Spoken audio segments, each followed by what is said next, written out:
दया याचिका खारिज कर दी। निर्भया केस से जुड़ी इस वक्त की सबसे बड़ी खबर, राष्ट्रपति ने दया याचिका खारिज कर दी है। दोषी मुकेश ने दया याचिका की अपील की थी, जिसे खारिज कर दिया है।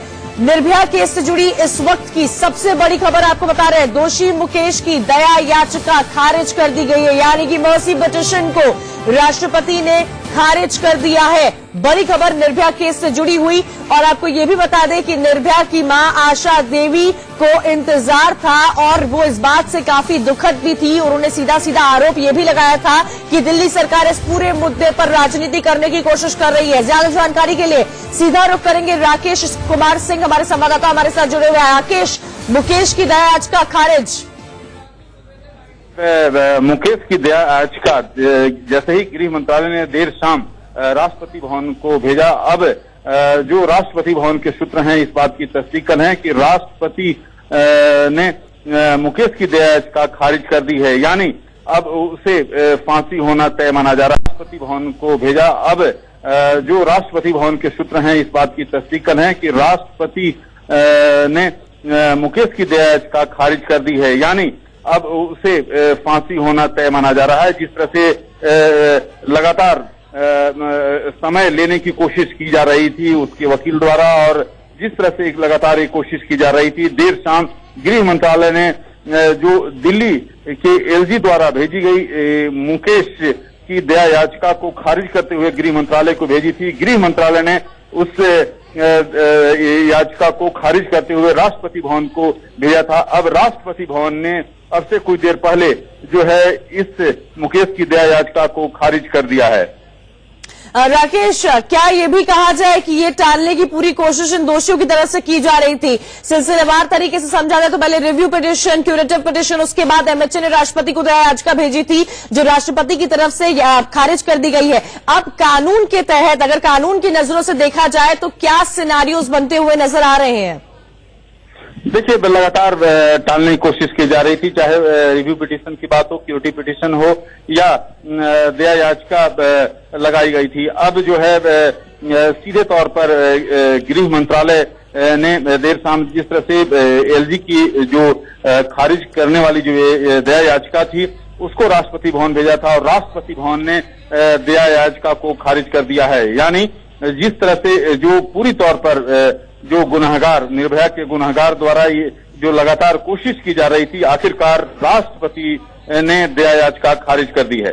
ये बहुत बड़ा फैसला राष्ट्रपति की तरफ से आया भी है और ये समझने की हमें जरूरत भी है, क्योंकि जो हैदराबाद का केस हुआ था, आपको याद होगा राकेश, उसी दिन राष्ट्रपति ने कहा था कि जो रेपिस्ट होते हैं उनकी दया याचिका को खारिज ही करना चाहिए, उनकी कोई मर्सी पिटीशन उन पर लागू ही नहीं होनी चाहिए। उसके बाद एक बहुत बड़ा फैसला राष्ट्रपति की तरफ से सामने आया है।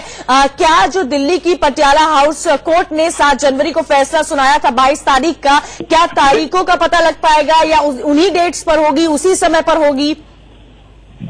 देखिए, ये जरूर सबकी निगाहें इस बात पर टिकी हुई थी कि आखिरकार जो मुकेश द्वारा जो याचिका दाखिल की गई, दया याचिका दाखिल की गई थी, उसका क्या समय लगता है। लेकिन जिस तरह से आपने देखा कि दिल्ली के एलजी ने जिस तरह से तेजी दिखाते हुए गृह मंत्रालय को दया याचिका खारिज करते हुए भेजा गया था, और उसके बाद जैसे ही गृह मंत्रालय के पास पहुंचा, गृह मंत्रालय ने देर शाम राष्ट्रपति भवन को भेजा और सीधे तौर पर इस पर लिखा कि मर्सी की जो है इस पे कोई गुंजाइश नहीं है, यानी याचिका खारिज करते हुए राष्ट्रपति भवन भेजा गया था। राष्ट्रपति भवन ने अब आखिरकार जो है दया याचिका खारिज कर दी है, तो अब गुनाहगार को फांसी के फंदे से कोई भी नहीं बचा सकता। जी राकेश, आशीष सिन्हा भी हमारे साथ जुड़ गए, हमारे संवाददाता। आशीष, फांसी तय मानी जाए, राष्ट्रपति की तरफ से मुकेश की दया याचिका को खारिज कर दिया गया। एक बहुत बड़ा झटका है मुकेश को, राष्ट्रपति ने दया याचिका को खारिज कर दिया, लेकिन जो नियम है वो ये कहता है कि दया याचिका खारिज होने के 14 दिनों के बाद ही फांसी पर लटकाया जा सकता है। पटियाला हाउस कोर्ट की जो सुनवाई होगी 3:30 बजे, वो बेहद अहम होगी, क्योंकि तिहाड़ जेल अथॉरिटी को कोर्ट को ये बताना है कि राष्ट्रपति के समक्ष जो दया याचिका मुकेश ने दायर की थी उसका स्टेटस क्या है। जैसे ही आज तिहाड़ जेल अथॉरिटी 3:30 बजे ये बताएगी, उसके बाद उन्हें एक एप्लीकेशन भी मूव करनी पड़ेगी पटियाला हाउस कोर्ट में, जिसमें वो ये कहेंगे कि एक डेथ वारंट फिर से इनके खिलाफ जारी किया जाए। तो आप 3:30 बजे एक नई तारीख भी मिल सकती है। सुनवाई पे डिपेंड करता है। क्योंकि जो दिल्ली सरकार ने रिकमेंड किया था, एलजी ने रिकमेंड किया था, एमएचए ने रिकमेंड किया था, उसमें उन्होंने साफ कहा था कि मुकेश दया का पात्र नहीं है और इसकी दया याचिका खारिज की जानी चाहिए। राष्ट्रपति ने भी ये माना। Under the eyes of law अगर इसे समझने की कोशिश की जाए, राष्ट्रपति की तरफ से जब दया याचिका खारिज कर दी जाती है, फांसी तय माना जाए, कितने दिन का वक्त और लगता है?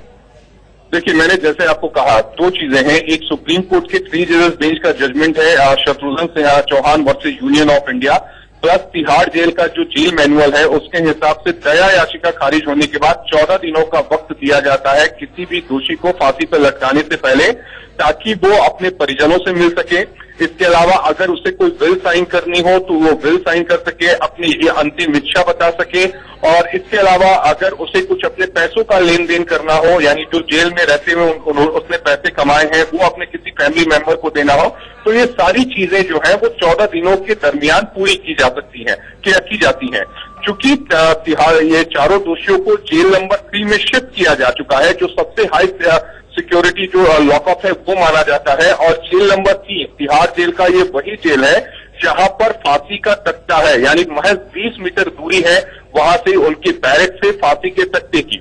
अब इंतजार करना होगा पटियाला हाउस कोर्ट की सुनवाई का कि डेथ वारंट कब जारी होता है, क्या कोई नई तारीख होगी। और दूसरी अहम बात कि चूंकि जो मुकेश ने दिल्ली हाईकोर्ट में याचिका दाखिल की थी, उसमें मुकेश ने ये कहा था कि हम इस फैसले को हाईकोर्ट में चुनौती देंगे अगर राष्ट्रपति हमारी दया याचिका खारिज कर देंगे। तो क्या ऐसा कोई कदम उठाया जाएगा?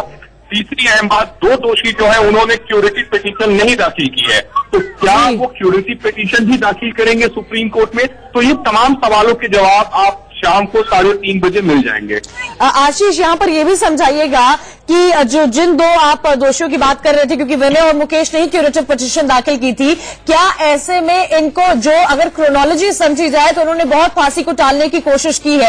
रिव्यू पिटीशन हो गया, क्यूरेटिव पिटीशन हो गया, मर्सी पिटीशन भी हो गया, सब खारिज होने के बाद भी इन दोषियों की तब से यही कोशिश रही है कि इनकी फांसी को और टाल दिया जाए। ऐसे में क्या जो 2 दोषी बचे हुए जिन्होंने अभी अपनी क्यूरेटिव पिटीशन नहीं दाखिल की है, उनको भी वक्त दिया जा सकता है? देखिए, वक्त तो नहीं दिया जाएगा क्योंकि पटियाला हाउस कोर्ट उन्हें पहले ही बहुत वक्त दे चुका है। लेकिन अक्षय और पवन के वकील एपी सिंह का साफ कहना है कि उन्हें कुछ डॉक्यूमेंट जो है वो तिहाड़ जेल प्रशासन से नहीं मिले हैं। जैसे ही वो डॉक्यूमेंट मिलेंगे उसके बाद वो सुप्रीम कोर्ट में क्यूरेटिव याचिका दाखिल करेंगे। अगर क्यूरेटिव खारिज होती है तो उसके बाद वो फिर मर्सी पिटीशन भी 3 लोगों के बिहाफ में फाइल करेंगे, यानी विनय, पवन और अक्षय। तो अभी जो लीगल बैटल है वो कंटिन्यू रहेगा, जरूर जारी होगा, लीगल बैटल कंटिन्यू रहेगा, एग्जॉस्ट करेंगे। ये समझने की कोशिश है। लेकिन निर्भया की मां आशा देवी की अगर बात की जाए तो उनको इस बात का दुख है और सीधे सीधे उन्होंने दिल्ली सरकार पर भी आरोप लगाया कि इस पूरे केस की राजनीति करने की कोशिश की जा रही है। बहुत बहुत शुक्रिया आशीष हमारी जानकारी देने के लिए। इसी के साथ यहां पर वक्त एक छोटे से ब्रेक का। इंडिया न्यूज देखते रहिए आप।